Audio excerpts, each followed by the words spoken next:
For the sake of this story, you can call me Craig.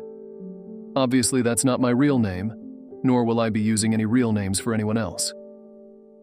Back in 2016, I was working as a delivery driver for a well-known company. Not the most thrilling job, but I liked it well enough. I was just a regular guy, mostly into fishing and football, and I kept to myself. But as time went by, loneliness started to creep in, and one day it hit me. I was ready for something more. So, after some nudging from friends, I finally downloaded a dating app. I met a few people, went on some dates that didn't lead anywhere. But then I met Kim. She had this laugh that could fill a room, and before I knew it, I was falling for her hard. We hit it off, and within 6 months, we were practically inseparable. Then came a surprise neither of us had expected. Kim was pregnant. We both took a deep breath and decided to face it head on. We'd have the baby and build a life together. Our son, Miles, was born healthy and happy. Watching him grow was something incredible. When he started toddling around, we added a little black lab puppy named Max into the family, and that was it. Miles and Max, our two little kids. Kim and I loved every bit of it. We were good partners too, not just as a couple, but as parents. It felt like we were a team. In 2018, we tied the knot, and I'd never been happier. A year later, we found out we were expecting again. Our daughter, Annie, was born with a head of dark hair and these big brown eyes. Right from the start, she was a ray of sunshine, the happiest baby you'd ever seen. I couldn't believe how lucky I was. With Kim, Miles, and Annie, I felt like I had everything. Fast forward to a day in September 2021. I remember waking up at 2:30 in the morning to go fishing with my buddy, Barry, from work. I loaded up the truck, and by 3 o'clock, we were at the lake, the same lake we'd fished dozens of times. The morning was peaceful, and as I cast out my line, I thought about how perfect my life felt. Everything was steady. Everything was complete. We wrapped up around 8 a.m., and as we packed up in the parking lot, Barry waved goodbye and drove off in his truck. I was putting my own gear away when I noticed these strange lights in the sky. At first, I thought maybe I was seeing things. Whoever heard of northern lights in Colorado? But these lights weren't just green. They were every color you could imagine. Reds, blues, yellows, pinks. They glowed and shifted across the sky, right over the lake, and I couldn't look away. I thought it had to be some rare atmospheric event, and I sat there, mesmerized, watching them in awe. When the lights faded, I climbed into my truck, figuring maybe I'd watched them for 20 minutes. But when I got home, Kim came storming up to me, furious. "Where have you been, Craig?" she demanded, her face red. "Fishing," I said, confused. "What's going on?" "I've been trying to reach you all day. You didn't answer any of my calls or texts." I looked down at my phone, realizing it was dead. I plugged it in, let it power up, and when I checked the time, my stomach dropped. It was 2 o'clock in the afternoon. I had no idea how I'd lost that much time. I apologized, trying to laugh it off. "I must have dozed off in the truck," I said, trying to brush off the feeling of unease. Kim gave me a look, but eventually shook her head. "Fine, whatever. Where are the kids?" I didn't know why I asked. I should have known. "They're napping," she replied, sounding a little exasperated. I was exhausted from being up so early, so I went to take a nap myself. When I woke up, Kim was in the kitchen making dinner. Miles was asleep on the sofa with Max, and everything felt normal. I stretched, looking around. "Where's Annie?" I asked casually. Kim gave me a blank look, her hands pausing over the stove. "Who?" I chuckled, thinking she was messing with me. "Annie. She must still be asleep, huh?" Kim shook her head slowly, frowning. "Craig, who's Annie?" I chuckled. Annie. You know, our daughter? Kim turned off the stove, her brow furrowing as she looked at me. Craig, I have no idea who you're talking about. I paused, the hair on the back of my neck prickling, but I managed to laugh. All right, very funny, I said, waiting for her to crack a smile, to tell me she was messing with me. But she didn't. She just stood there, watching me, her expression growing more worried by the second. She's probably still asleep, I tried, nodding toward the hall. Craig, Kim said carefully, you know we don't have a daughter. Miles is our only child.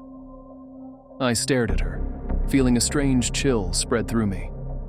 Kim was being too serious for this to be a joke. My heart pounded as I walked down the hall and opened Annie's door, expecting to find her asleep in her crib. But it wasn't her room. It was an office, cluttered with boxes like before she was born. There was no crib, no toys, no sign of her at all.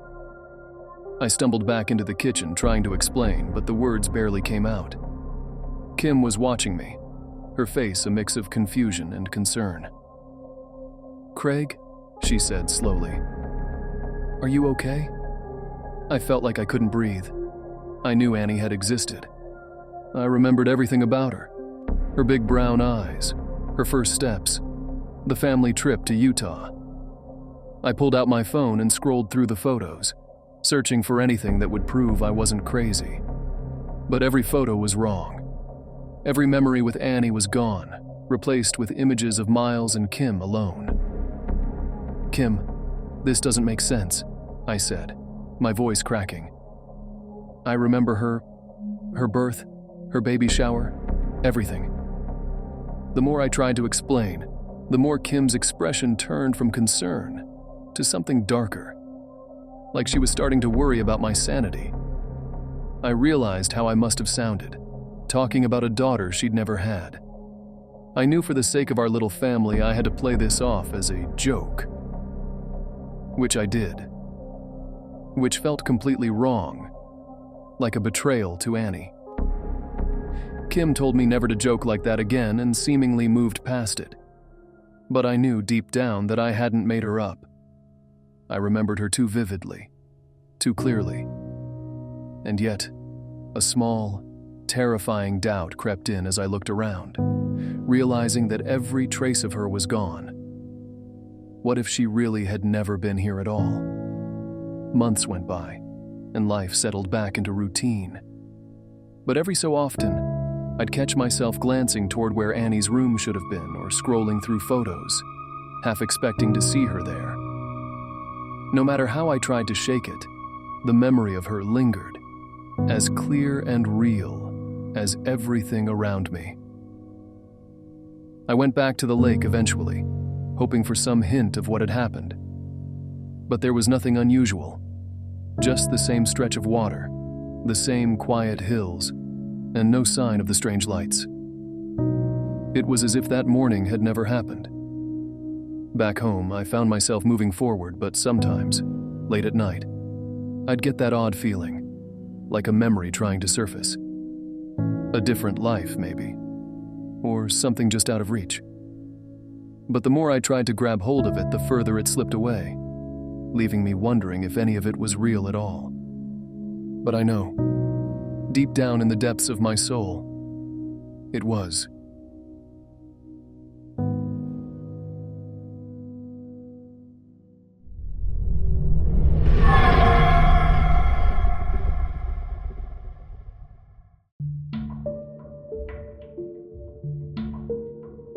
My name is Lacey, and this particular incident happened when I was visiting my parents for the weekend to celebrate my 25th birthday.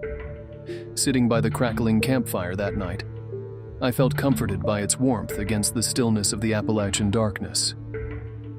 My parents' backyard wasn't exactly remote, but with the hills and wilderness pressing right up to the edge of the fence, it certainly felt that way. Nearly midnight had settled over the yard, and the darkness beyond the firelight was thick and endless. swallowing up the trees and merging them into one vast shadow. The mountains had a strange, eerie beauty, casting a quiet spell over everything around me. Moose, my Australian shepherd, lay beside me, his big head resting on my leg, and I felt the warmth of the fire on my face as I tapped away on my laptop, trying to get my story's next line right. Just me, the fire, the stars, and the deep woods stretching out behind me. I told myself I liked it, here. Quiet. Alone. But that's when Moose lifted his head. His muscles tensed, and his eyes fixed on the fire, his entire body suddenly on edge. And then came the low, steady growl. That wasn't his bark at squirrels kind of noise. I knew that growl. It was the one that came out when he saw something. No, sensed something that I couldn't. "Moose?" I whispered, reaching down to touch his scruff. "What is it, boy?" His ears were sharp, his hackles up, and that growl. It hadn't stopped. It was like he was warning something to stay back, something he wouldn't take his eyes off of. And that's when I heard it. "Hello?" The voice was small and strange, warped like a broken recording.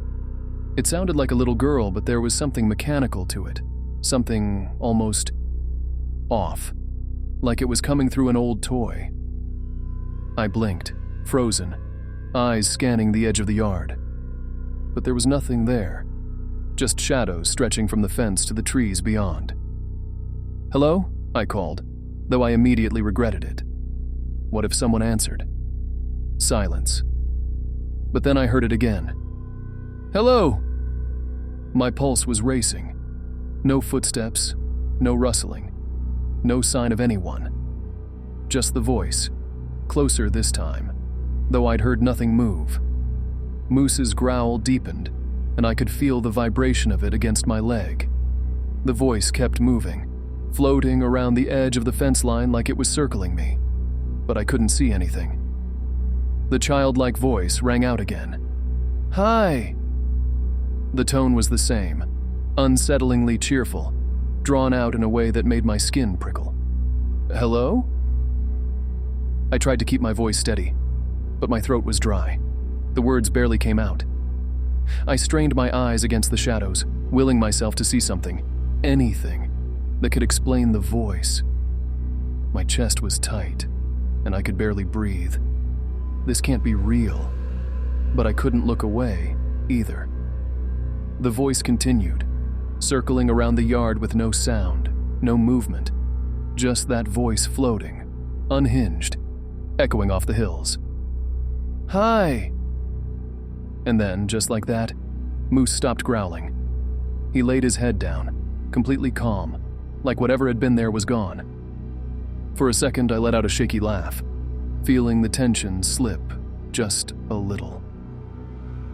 Guess it was just, I don't know, some kind of echo? But then Moose's head snapped up again, and this time he looked right at the bushes across from the fire. My own eyes followed his, searching the dense shadows beyond the yard. And that's when I heard it. Tick, tick, tick. The sound was sharp and deliberate, rhythmic, not like any animal, not like the soft chirping or the usual whispers of the woods. It sounded almost mechanical, like a clock, but louder than it should be, louder than anything that made sense out here, floating through the midnight air. I couldn't tell where it was coming from, only that it was close. Right on the other side of the fence. I clenched my hands into fists, every nerve on edge. The ticking continued, relentless, like someone was winding a pocket watch just beyond the fence, watching from somewhere I couldn't see. Moose's growling had stopped, but he was watching the fence, his eyes fixed and steady, his body as tense as mine. Then, just as quickly as it had started, the ticking stopped. The silence pressed in around me, thicker than ever.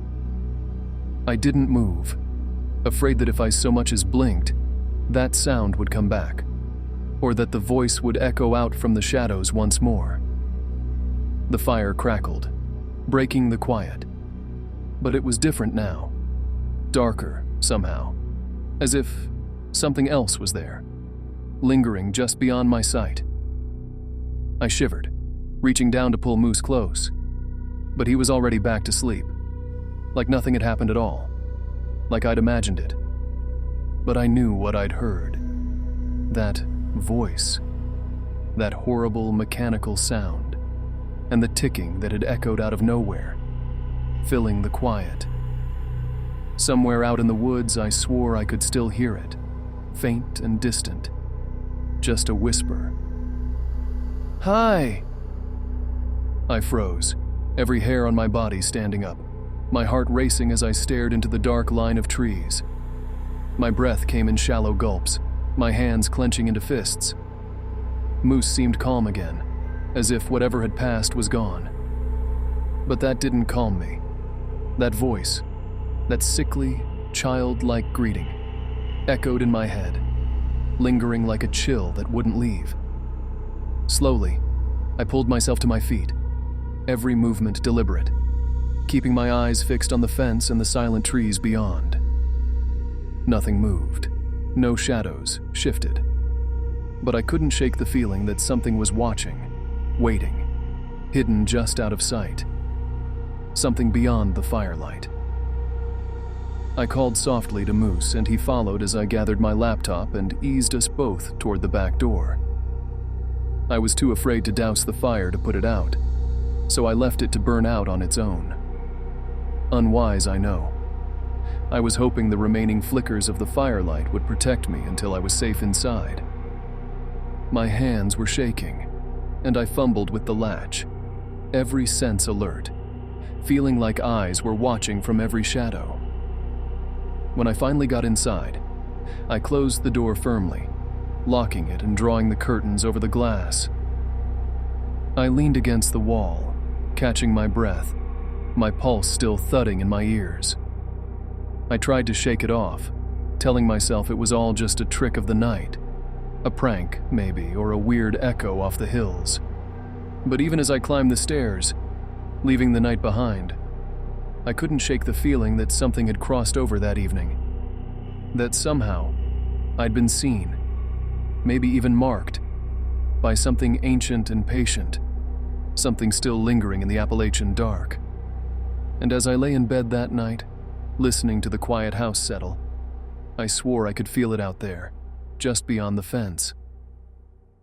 The next morning, I was in the kitchen nursing a cup of coffee when my dad called from the backyard, his voice edged with something I couldn't quite place. "Lacey, come out here a sec." I took a deep breath, feeling a lingering unease from the night before, but I headed out to where he stood by the fire pit. The morning sunlight was gentle, filtering through the trees, making everything seem more ordinary, less haunted. "What happened last night?" he asked, eyes on me. I opened my mouth, hesitating, my mind flickering back to that voice. The soft, lilting hello that had circled the fence. The way it felt like something was watching, waiting. I forced a smile. Nothing, really. Just writing and hanging out with Moose by the fire. He nodded, though he looked doubtful, then gestured at the ground. "Come look at this." I stepped forward, and my stomach twisted as I looked down. The dirt around the fire pit was covered in massive hoofprints, deep and dark, pressed into the ground in a strange looping pattern that circled the fire pit. I stared, swallowing hard. "That had to be a huge deer, right?" I managed, though I felt my voice waver. My dad gave me a look, the lines on his face deepening as he shook his head. "Nope. Look closer." I crouched down beside him, studying the prints more carefully.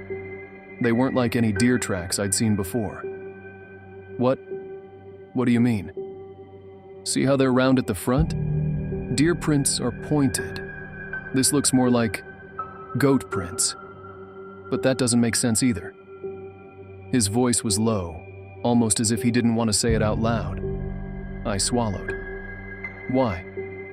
Because, he said, straightening up slowly, his voice quiet and uneasy. It looks like this goat was only walking on 2 legs. My gaze followed his hand as he pointed at the pattern, each print spaced evenly, forming a strange trail that circled the fire pit, before veering off toward the trees. I felt a chill spread through me, despite the morning sun, the memory of that voice whispering through my mind once more. Something had been out there last night, and it hadn't left any footprints like a child's. Just those 2-legged massive hoofprints that led back to the shadowed woods beyond our fence. Fading off into the deep Appalachian wilderness,